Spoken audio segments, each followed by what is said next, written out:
Hello, this is Nicole Peterman of ZenRed NYC, and welcome to the Unstoppable Artist Formula, where you are learning how to claim your full power as an artist, make great money, and attract your perfect audience. So make sure that you have got the pen and your journal or binder, because we're going through actual tools, tips and strategies that you can implement right away so that you can truly own your brilliance, find satisfaction, and be in front of an audience you love. It's time for you to be unstoppable. So get ready for today, because if you've ever felt like things are just esoteric or you're not getting like actual things you can use, never you fear, because Brian Penick is here and he is going to be giving you like some actual like tools, like real tools, so that you can be unstoppable. He is a musician turned entrepreneur working to build a better music industry. After a 12-year career as a professional musician, Brian left the road to focus on helping artists and music professionals, working with everyone from indie and major label artists to music startups and international corporations. Through his companies, the Counter Rhythm Group, Musicians Desk Reference, Soundster, and Music Career Map, Brian works at the convergence of music entrepreneurship, education, and employment. Brian's works are taught in a growing number of universities, and Brian has spoken at top music conferences and festivals like South by Southwest, CMG Mondo, Canadian Music Week, and more. His writings have been featured in Billboard, Hypebot, South by Southwest, and American Songwriter, among other publications. Brian believes everyone deserves a chance, and disruptive thinking is the key to a more sustainable future. Brian, welcome. Thank you so much for having me. I'm so excited for our conversation today. And I'm like serious, guys. Like, to the audience, literally grab your pen. Like, you're gonna want to be taking some serious notes. Okay, so let's start off with some basics. What does it mean to be a music entrepreneur? Because entrepreneur and artists, sometimes they're like, that's not me. What are you talking about? Why are you using that word? A lot of people consider it a dirty word in this industry, and that's not the right way to think about it. So first and foremost, and thank you again for having me. As you mentioned, I work primarily in the music industry, but what we're going to talk about today can cover everything from music to visual art to written art. So these are a lot of high-level concepts that I'm going to, attempt to break down for you. So regardless if you're a musician or not, it's definitely a lot of great information, and just it's up to you to see how you can implement this into your own career. But again, we're going to try to demystify some of these topics. So with that being said, again, entrepreneur is a word that a lot of musicians don't like. Entrepreneur is a word that a lot of people tend to stay away from when it comes to arts-based industries. And my simple summary is, if you're an artist and you're doing this with the intent of having a sustainable career, meaning that you aim to generate some form of revenue, or that you aim to generate some form of a team around you, or that you are trying to do this for some sense of profitability, and that's not a negative word, but as long as you're not creating art either just to create art, or you're not creating art to give it away, you are an entrepreneur. And quite honestly, if you are creating art just to create it or give it away, you also could be considered an entrepreneur. I think you actually are, but I'm speaking more about, obtaining revenue and, again, trying to build out that sustainable career. So if you are an artist, and this is a statement that I've had a lot of people, applaud. I've had some people not necessarily boo, but they start to shy away from it. But if you're an artist and you're trying to have some sort of revenue-based career, you're a brand. And that brand is creating a product. If you're a musician, that's your music. If you're a visual artist, that's your visual arts. If you're a writer, that could be poetry, stories, books, anything like that. But you are a brand, you're creating a product, and you're trying to grow a business. And in the music industry specifically, one way you can do that is by building a fan base, but by also building a team. And as you build that team, you will have to show that you are actually generating revenue, that you are hitting milestones and goals, that you're able to provide traction for, things that you're creating, everything from music to aspects of your brand. And again, this relates to the profitable side of the music, profitable side of arts, and that's what I'm going to stick to from here on out. But at the end of the day, you have to show that you can provide a product, that you can provide value, you can provide, and these are all things that we're going to cover, but that your brand has some sense of value to it that is scalable. And a lot of the terms that you're going to hear me say, you may have heard in a business class, whether it's high school or college and things like that. But again, my goal is to try to create an immediate connection for you for arts-based careers. But in a general sense, anyone creating art is an entrepreneur. And if you're trying to have a sustainable career that you can grow from a certain point, you need to be considerate of that revenue and what it takes to get there. Again, a team, having a product, having a brand, things like that. I absolutely love this. And I mean, I'm smiling ear to ear because you're preaching to the choir, because I know for sure this was, I was a professional performer for 20 years and choreographer, and I really fought this. And I think that I fought it because there was a misunderstanding. That there was something that I was putting on top of it, which really isn't what it was about. And that when it really came to, wait a minute, if I want this to be profitable, if I want this to be sustainable, if I want to increase my income as an artist and be able to perform at the level I want, then actually viewing myself in this way where there are milestones and goals and I can scale, because that's what actually causes an increase in your income, is that you can scale. Absolutely. So I'm loving that we're starting with this definition.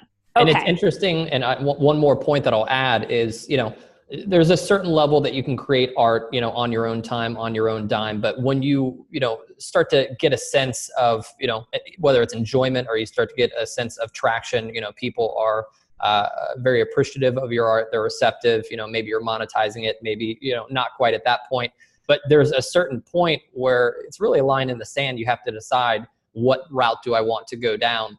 And if you're creating art and you want to move to the next level, you typically will have to have some revenue that's associated with that. So what's amazing is when I work with early stage artists, and I have worked with a lot of quote unquote true artists before that just don't want to touch the business whatsoever. And that's fine. But if they're not going to do it, somebody else is going to have to do it. But most importantly, if they want to do it to the level that they desire, they're going to have to incorporate some sense of business and entrepreneurship. And that's a hard pill to swallow sometimes for artists that are afraid of things, terminology like business and entrepreneurship. And that if you want to even get to not even a sustainable level, but to the next level, you're going to have to consider these concepts. Okay. So what do we need to know in today's industry to be I know you talk about music entrepreneur, and we'll say an artist entrepreneur. Right. What do you need to know? A lot, and a lot more, unfortunately, than we'll be able to cover here, but I will try to jam in as much information as possible. But segueing into this, one of the most important things is, really looking at what value is. And we're talking about, you have to provide value, and that value is going to be monetized at a certain point. You're going to have teams that are built around that. But to create value in something is really to mitigate the risk associated with it. And this stems across, I know we're talking about artist entrepreneurs, but, in the context of the music industry, you want fans and you want a team to help you, build your business and grow your business. And, the interesting thing is the more you focus on achieving milestones and ultimately goals with entrepreneurship and in music business, the more people you bring on to handle that business. Yes, your amount of business will grow, but that also allows you to focus more on your actual art itself. So that's really interesting. That's very cyclical. But with regard to that, getting back to the value, risk mitigation is a term that you will probably never hear in the context of the music industry. But no artist ever. No, and that's fine. And that's, again, as you mentioned, if you draw the Venn diagram around music education, entrepreneurship, and employment, that's exactly where I work, whether I'm working with artists or, music entities. But actually taking time to understand what risk is involved, from a fan perspective, which I'll talk some about fans, but I'm also going to talk about, building a team, because it's a very important element. And that's a lot of the work that I do. But having a fan that's attracted to your music, you can have what some people will label as a bystander, or when you first start out as a musician, your friends will like you. I call it a friend base as opposed to a fan base. But actually providing value enough beyond that, you essentially have to mitigate the risk for that fan, because they're being inundated with so many artists. They're being inundated with so many different, mediums of advertising. to actually capture someone, to call them a fan, and to eventually get them in the marketing world, what's known as a brand ambassador, to where they are going out and marketing your music for you and bringing other people in that will like your music that don't know who you are and aren't your friend originally. I mean, that's the goal. But mitigating that risk for a fan, again, is something that's not really discussed, but we live in the age of consumption where accessibility is much more prioritized over ownership. I mean, it's fascinating if you go look at the trends on like Spotify for music streaming versus, traditional sales. And that's a deep ask right there. But music is being consumed more than ever because it's much more accessible. And the debate of ownership versus accessibility is, an ongoing and long-winded conversation, but everyone has access to almost anything. And for them to prioritize you as, a musician or as an artist, you have to give them a reason. And that reason has to be more than just the product itself. It has to be your brand. You have to provide a lot of value and depth in that brand. You can do it by creating really cool products, the language and tone that you use, the actual visualization of your brand, but, having something that's relatable. If you pick out any artists that have been able to weather the storm from especially the early 2000s up until now, or even over the past 5 years that have held the top numbers for like touring and streaming and just, top numbers overall for music and other art mediums, you're going to see that they have some sort of brand that their fan base can relate to and that they can identify with. And that brand is essentially evolving and, alongside of their fans. So all these things are taking into consideration. But unfortunately, if you think, as a musician, you're just going to write a great song and the right ears are going to hear it, and then it's going to propel you to the next level, it's not going to happen. If you make a great piece of art, there needs to very likely be some sort, say visual art. There needs to be something beyond that, something that your fan base can identify with. It was really cool what happened with the Banksy, what I would call like an art installation, how it was sold and then shredded. But part of Banksy is the mystery behind the brand itself. Nobody knows who he is. Nobody knows where he's going to be. And Banksy it's amazing how removing a lot of these aspects of providing the product, providing, the brand itself, actually still are fulfilling those needs that fans have. And you talk about a visual artist like this, nobody else is on his level. No one else is talking about visual artists like they are with him. He's doing things that people haven't done. I mean, going into like, war-ridden territories and actually doing an art installation. Nobody's doing that right now. And again, at the core of this, you don't know who he is, what his central message is, things like that. It's fascinating. So a little bit of visual arts there, certainly not my specialty. But again, it's about creating that value, on the fan side. I'm more than happy to go into that with regard to team members as well, and I can touch base on that.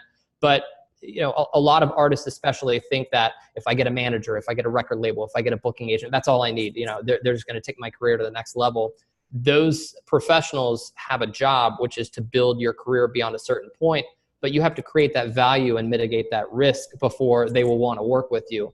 A booking agent is one of the most coveted professionals that an artist is looking to align with their team, but booking agents are constantly inundated with new requests when it's not about the quality of the song or even really just the brand that they're seeing. They need to see components of, past touring history, units of growth and things like that. So it's amazing how many artists have the misconception that just creating a good product is going to be what you need. But again, and this answers your question to some extent, gives some additional context as well. But you have to really focus on the difference between what risk is and what value is, mitigating that risk, increasing your value, and think about someone on the other side. A question that I ask at almost every single panel or lecture that I do is, specifically for artists, why should I listen to you? Why should I give you the time of day compared to a next artist? Other than telling me that your music is great and that it's going to change my life, because I've been told that thousands and thousands of times. But really tell me why I should listen to you. Why should I consider you specifically? Tell me about your brand. Tell me about, the story behind why you have created, what you have. Tell me why your music is better than anyone else. Tell me how I can relate to your music. Tell me unique things about your presentation of the music, whether it's, audible, or whether it's visual, through, music videos, or why is your live show incredible? But at the end of the day, in more formal, business outside of music, entrepreneurship, when you're pitching for like venture capital, you have to give an elevator pitch. You have to tell me in 30 seconds why I'd want to invest in your business. And I really take that to artists as well. Tell me in 30 seconds why I should listen to your band, beyond, again, that you're the best band in the world. So again, a bit of an extended response, but hopefully that gives you some context. And yeah. I'm totally with you on all of this. And what I'm hearing is that mitigating the risk is actually being cognizant of what the industry is nowadays, of the saturation, and you're mitigating the saturation. You're mitigating the that there's a lot of artists out there. Yeah. And the way that you mitigate that is by really knowing why you're doing it and being able to speak about it powerfully and creating really strong relationships with your fans. And I know you're going to start talking about team next, which I definitely want you to talk about. Yes. Big time. But what I'm hearing is that, and I would love for you to tell me if this is not correct in your experience, but what I'm hearing is that it's vital for an artist to really gain their following first before they start trying to bring in all of these team members. That it's not, it's kind of like that old, like, MGM type of thing, that I'm going to get discovered and then they're going to bring me my fans. And it's like what I've heard, and I've heard this from so many experts like yourself, that they're not going to take you on unless you've proven yourself in the market first. Yes. And we'll talk about all of that. And honestly, that's a great segue if you want me to go ahead and jump into it. Yeah. So, you touched on a lot of really important points. Kind of at the top of that, is whether or not you actually have to have a fan base before you can start to scale your business and grow your team.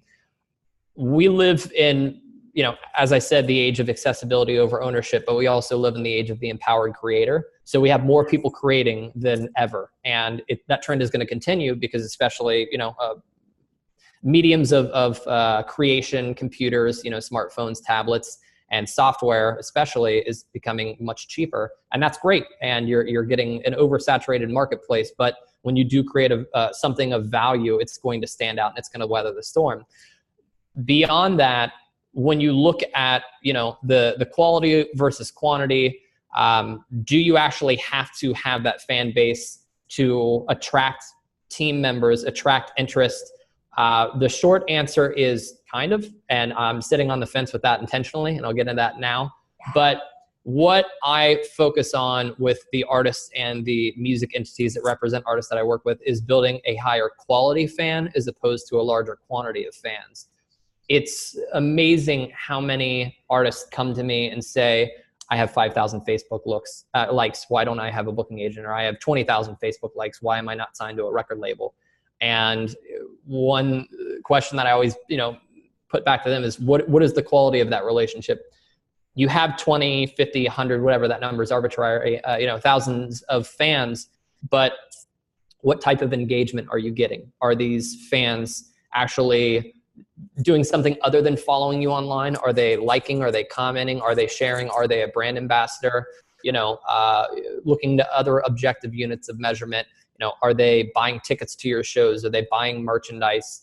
Are they creating, what's called UGC, user-generated content, their own fan-style videos that they are essentially distribution channels for you out there? And I would much rather work with an artist that has 1,000 extremely high-quality fans that touch base on maybe 50% of everything that I just threw out, as opposed to a band that has 5,000 likes that has, substantially less, it's called ROI, return on investment, but basically it's some sort of, actual tangible engagement rate or conversion rate. So if you have an artist that is able to bring in, an artist with 1,000 likes on Facebook, we'll just say, and 500 of those fans are always engaging and they've seen some point of monetization, whether it's through merch or whether it's through buying a ticket, I would much rather work with that artist than an artist that has, so that's a 50% engagement or conversion rate, than an artist that is 10 times bigger but has, maybe 5%, typical engagement. And 5% engagement on social media is amazing. It is actually. No, it really is. But I'm like trying to imagine 50%. I'm like, whoa. Well, what's funny is there are a lot of artists that I work with. It's not just, artists on the upstream or, artists that are, doing very well, or entities that represent big artists. Like up until recently, just because I have to figure out how to dedicate myself and my team's time, we, and to some extent we still do, we work with a lot of like really small, artists that are just starting to form.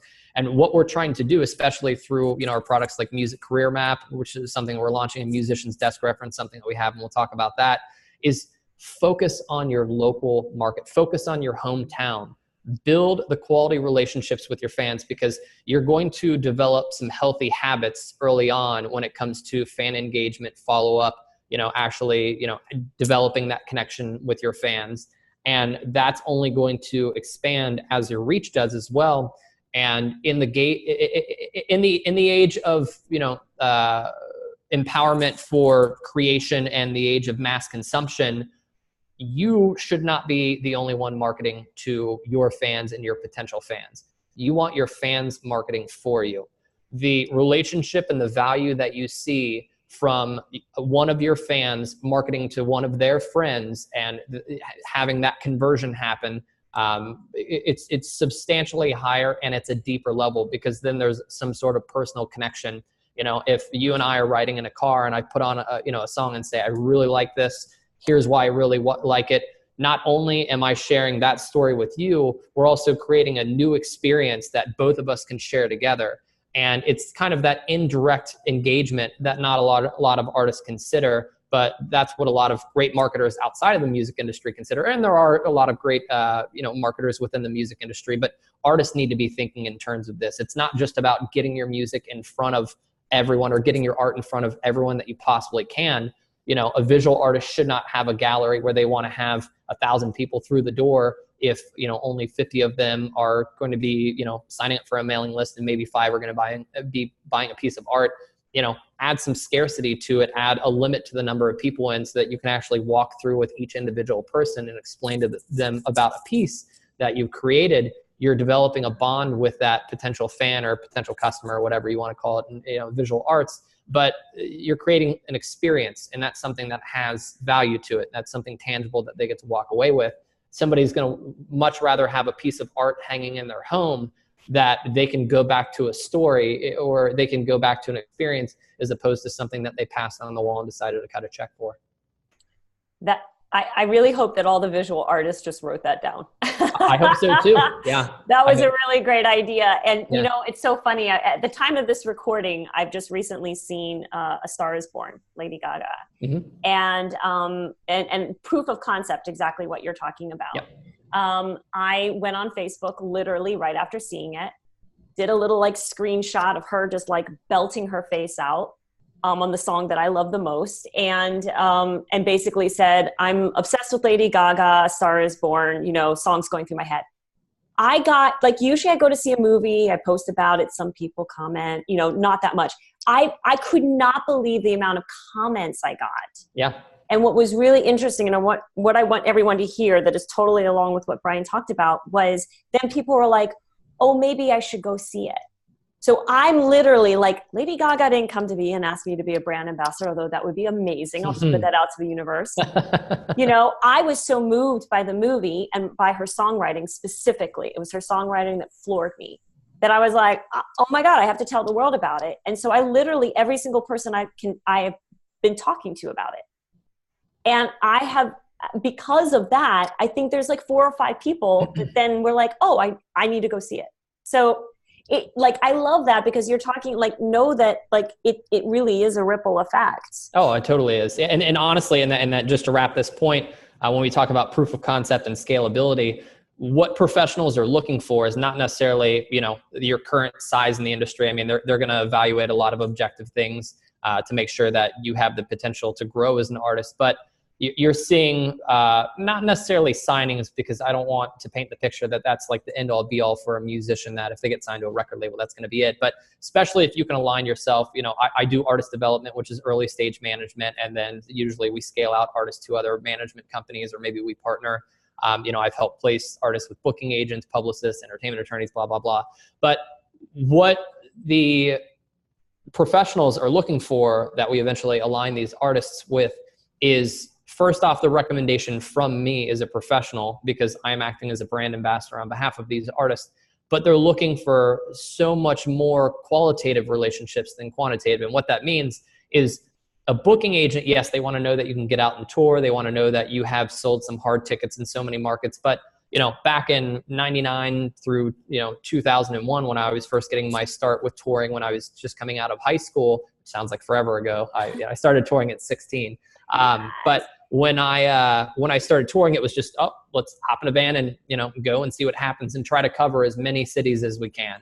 Didn't care about ticket counts at first. We cared about having fun, but we didn't really think about what it would take. And luckily, the band did well, and we aligned with the team, and I had several other projects that did that as well. But now I start with artists that are like, okay, we've been on tour before. I'm like, that's great. What cities have you hit? Okay, you've hit these cities before. How many of them have you hit multiple times? How many of them can you actually chart, converting from a free show to a ticket show? What's your rate of increase for each show? And a lot of them don't have that information, which is fine. But I try to, instill that that knowledge and what booking agents are looking for. And then we essentially go back to the drawing board. I've worked with artists who have toured, multiple countries before. And I say, all right, we're going to take and plot 500 miles within a radius of your hometown. You are going to start working to build your presence in those markets, and we're going to look at objective units of measurement, specifically tickets, attendance, and then also price of tickets. And over the course of 1 to 1.5, maybe 2 years, we're going to have you return to those markets within, say, 4 months. As long as they're not too much of an established artist already. These are like local to regional size bands, some that are crossing over to national. But we're going to have you keep hitting those markets. We're going to have you build the value of the relationships in those markets. We're going to try to increase your draw, increase your ticket price, increase, the amount of press and radio that you get. And I want to show that you can generate a solid amount of money, more money than you normally would have in these markets. But we're just going to focus on these, 5, 10, 15 markets, something like that. And being able to show that we can hit these certain standards, whether that's, $1,000 to $2,000 worth of gross revenue, or, 100 to 200 tickets that are being sold, depending on whether it's $5 to $10 ticket, something like that. And that we're also seeing maybe a 10 to 15% increase in each of the shows with attendance. And each time maybe we're, adding some additional radio airplay. That's what booking agents, that's what managers, that's what record labels want to see. And they want to see, once you've established that proof of concept first in your home market, then you scale it out to regional markets. Once you've done that, they want to see that it can scale to more regional markets, national markets, international, things like that. And focusing on that qualitative aspect, which is just a fancy way of focusing on the quality as opposed to the quantity, is so important. And a lot of artists just don't understand that. They think they need to put themselves out as much as possible to be seen, and that somebody's going to see, something of value and take and run with it. But again, people are being inundated, both professional, team members and fans, and you have to provide more than just that initial value. You have to provide some depth, and you have to show that not only have you established a proof of concept, but it's also scalable. This is all so good. Brian, I'm like, oh my God, there's so much good stuff here. And what I'm really hearing is that it's about the relationships, and it's about being intimate with your numbers. I haven't heard it put that way, but I like that. That's coming from like an entrepreneur way of looking at it. But, it definitely is not something I was taught as a musical theater performer, choreographer. But that's exactly what you're talking about, because an entrepreneur mindset is having profit and loss, is actually saying, how many tickets did I sell? At what price? How many people were invited and how many showed up? So that there really are some numbers that you can be looking at to be having the information, so that if you're someone that is like, I don't know why I can't, like, no agent wants to talk to me, like, take a look at your numbers and let that not be a moment of you've done something wrong, but like, say, this is where to put your focus. Right. And value doesn't have to be purely from a monetary position. Value can be the relationship itself. when I offer a lecture or do a panel at South by or, any conference, the people that come to me afterwards and that will wait in somewhat of a line to speak with me and open up that relationship are the ones that I typically see at other events. And those are the people that, in my experience, are not necessarily becoming the most successful, but are weathering the storm of the music industry, because I lecture at a lot of colleges. So I talk to a lot of students actually while they're in school, and then see them through to their first employment. And, I have some that are starting to climb the ranks that have worked for me, and it's great. Some that I've actually hired from those scenarios as well. But it's the same thing with your fans. I've had a lot of really, cool things happen and success in my careers, but in my career of especially touring and just being a young actual musician. But some of the best shows were the ones where they're extremely intimate. We always wanted more fans to be there, but at certain points. But spending time afterwards with those fans, getting to know them, talking to them, having a beer with them, those are the fans that, an example that I always throw out is many years ago playing a show at a venue in St. Louis. And I don't even know what year this was, but the venue was shut down day of. I have no idea why. We ended up getting a show right down the road and nothing was posted. This was, pre, big explosion of Facebook. And basically it was, this band, it was a relatively new project and we didn't have a lot of presence in St. Louis. And unfortunately we were in between album cycles, so we didn't really get that much press. But everything that we had was pointing to venue A, which was not, hosting the show anymore. So venue B, completely on the other side of town, decided to host us, which was great. We only had, a few dozen people come in, but we talked to every single person at the show, developed a relationship with them. And not only did those fans come back to all of our shows and bring other people that night specifically, and I think it was a little bit, the fans felt bad for us, but they ended up buying a lot of merch. So our merch rate per head, which is a very important metric, especially for managers and labels, was several multiples higher than it normally was on tour. And we actually did profit from that night because we established some immediate connection, which the fans saw value in. They decided to, help us out. But with that project, those fans came back to every single show. And eventually those were the fans that we were putting on the guest list. And those were the fans that we would hang out with and grab dinner beforehand. And they become friends to a certain extent. Obviously, there's a line that you need to draw there. But the value of that relationship, although it was, going to be a negative night, typically we decided to turn a negative into a positive, and it ended up, the value, and I don't want to seem insensitive, but the value of the relationship with those fans was substantially higher than the typical fan. But we did it not necessarily only on a monetary level, it was on a relational level as well. Oh my God, Brian, this is so good. I want to get up on a soapbox around everything you're saying. So you have so much to offer, and I know that you have got a really fabulous free gift for our audience today. So would you like to tell them about that? Yeah, so I'll give a little explanation on this, because if I just said the title of the free gift, you'd be like, what? What? But yeah, so it's funny. When I came off the road, I started doing artist development, and I've really been doing that for, I guess it's coming up on 8 years now, which is crazy. The anniversary is actually in like 3 weeks, which is awesome. Happy anniversary. But thank you. Yeah, I appreciate that. So that company is called the Counter Rhythm Group. And unfortunately, we don't do a lot of direct artist servicing compared to what we used to. But, the team is growing. Some of our priorities have shifted. But I've sat down and had consultations, whether in person or virtually with honestly hundreds of artists. And I talk about all of these concepts, and we run through, both the ideation phase and then into the practical implementation.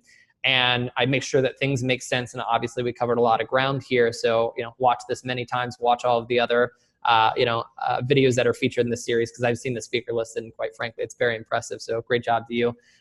But when I talk about the actual real implementation of this, when are you actually going to sit down and discuss this? If you're in a band, when are you going to discuss it with your other members? And they're going to say, I can't wait to. And I'm like, when is your next business meeting? What is your agenda for that business meeting? And when will you actually insert this and dedicate time outside of, something in passing or at a show or at practice? And the conclusion that I came to is a very high, an alarmingly high number of artists do not set time specifically aside for business. outside of the creative process. And more specifically, they don't actually have an agenda that they follow for their meetings, which to me is, and you might watch this and be like, he's the biggest nerd in the world, but that's fine because honestly, that's my job and I enjoy doing it. But not having an agenda that you can follow and not dedicating time specifically for the business needs of your career are extremely detrimental. So the gift that I'm providing is literally a business agenda outline. And within the context of that, it gives some supplemental notes and additional information. And there is an example meeting layout. And then there are some example topics that you can run with. And this is something that I've actually ran with my clients. And we've sat down and started to implement this. And there's a note in there that I've labeled, it's very general. I obviously didn't come up with this 30-day challenge. And it's the challenge that I will leave you with is over the course of 30 days, assuming you practice regularly, maybe weekly or every other week, something like that, implement this. Set aside 60 minutes, whether weekly or bi-weekly, so again, every other week, to actually talk through your business using this agenda and see what you accomplish. You're likely going to become at least more organized.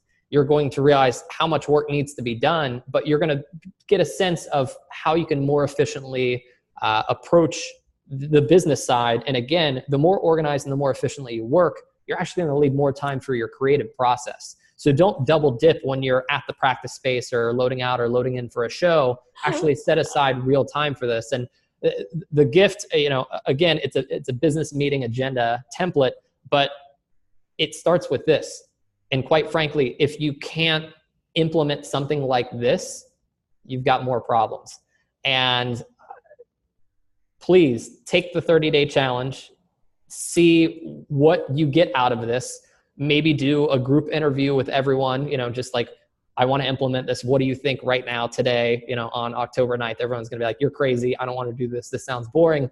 And then take another assessment after 30 days and be like, wow, this actually works. Or maybe you just don't like it. There might be another way to the process. But again, dedicating time specifically to the business side of your art, and also dedicating specific resources that you follow, it's going to create a sense of accountability. And that's really what it comes down to. And honestly, if any of you are like, I don't know why it's not happening, I don't know why I'm not getting the results I want, this will show you. Like, I have no doubt that what you're offering is going to, like I was talking about before, put your focus where it needs to be. So you actually can be increasing your income and have those quality fans. So for our audience, make sure that you click on the link below to be able to download that agenda, which is going to shine a light on where you need to put your energy. And can I mention about Musician's Desk Reference as well? Yes, and that's what I was just going to say. I was going to ask, how can people connect with you? And then I know you also have there's a link beneath the free gift, which is like an incredible resource that you have. So thank you. Please take it away. Yeah. So when I first started working with artists, working a few dozen campaigns at first, and I found that artists want, the same thing, fortune and glory, so to speak. But, a lot of the goals that artists had, there's some, commonalities between them. So we originally built a project management system for our team internally. It's like, all right, we're working with these artists today, is somewhat of a questionnaire, things like that, but it really grew. But let's see if there's actually a standard that we can present to artists to work from. Let's see if we can demystify the processes behind things like, gaining promotions through publicity, social media, radio, actually implementing these things into booking to try to, have a better booking presence, better booking value, and eventually, build out a team. So what we came up with is the system that's now available. It's called Musician's Desk Reference.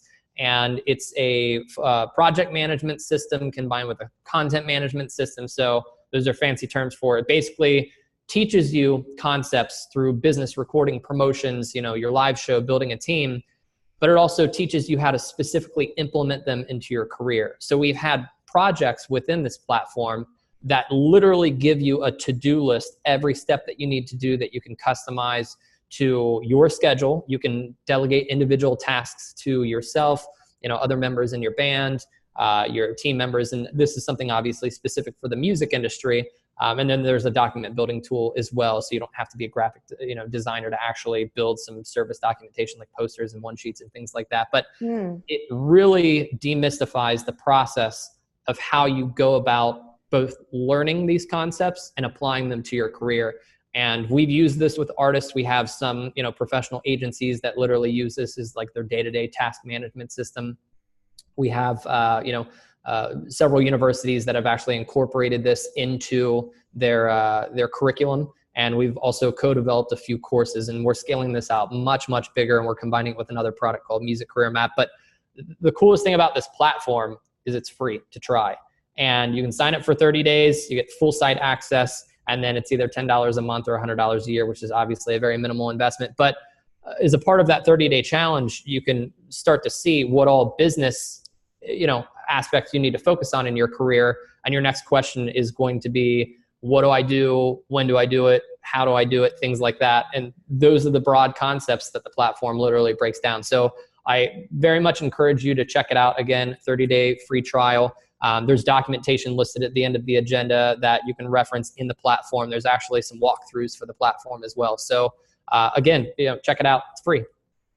Brian, you are a wealth of information and incredibly generous for our audience. Oh my God, please, especially if you're a musician, connect with Brian. And for those that you're really wanting to implement this into your art, especially the agenda and all these things, connect with Brian. Connect with Brian either way. Can they also connect with you? Are you on social? What are other ways that they can connect with you? Yeah, social media through the Counter Rhythm Group, which is the artist development agency, Musician's Desk Reference. We're going to be unveiling some things about Music Career Map here soon. And we're going to be doing a lot of launches at South by Southwest 2019 in March. But yeah, check out what's available. If you have additional, questions, you can email us at contact@musiciansdeskreference.com, or contact at the Counter Rhythm Group. I'd say contact at thecounterrhythmgroup.com. Like I said, we sometimes offer, some, artist consulting. We do, some, just general consulting for businesses as well, music and beyond.